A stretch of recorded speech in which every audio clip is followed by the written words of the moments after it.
Hudzaifah bin Asyad Al-Ghifari berkata, sewaktu kami sedang berbincang, tiba-tiba datang Nabi Muhammad SAW kepada kami lalu bertanya, apakah yang kamu semua sedang bincangkan? Lalu kami menjawab, kami sedang membincangkan tentang hari kiamat. Sabda Rasulullah SAW, sesungguhnya kiamat itu tidak akan terjadi sebelum kamu melihat 10 tanda.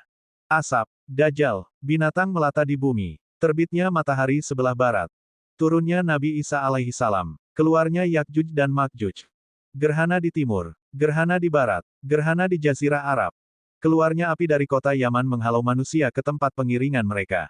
Dajjal maksudnya ialah bahaya besar yang tidak ada bahaya sepertinya sejak Nabi Adam alaihi salam sampai hari kiamat.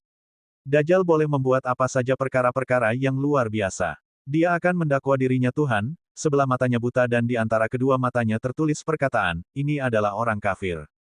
Asap akan memenuhi timur dan barat, ia akan berlaku selama 40 hari.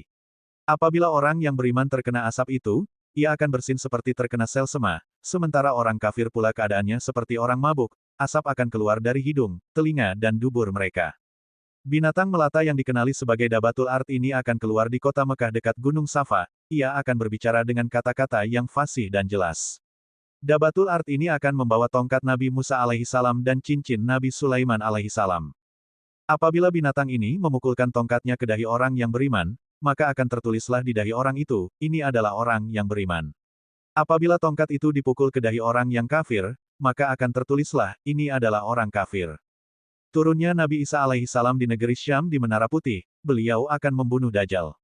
Kemudian Nabi Isa alaihi salam akan menjalankan syariat Nabi Muhammad SAW. Yakjuj dan Makjuj pula akan keluar, mereka ini merupakan dua golongan. Satu golongan kecil dan satu lagi golongan besar. Yakjuj dan Makjuj itu kini berada di belakang bendungan yang dibangunkan oleh Iskandar Zulkarnain. Apabila keluarnya mereka ini, bilangannya tidak terhitung banyaknya, sehingga kalau air laut Tahatiyah diminum nescaya tidak akan tinggal walaupun setitik. Rasulullah SAW telah bersabda, hari kiamat itu mempunyai tanda, bermulanya dengan tidak laris jualan di pasar, sedikit saja hujan dan begitu juga dengan tumbuh-tumbuhan.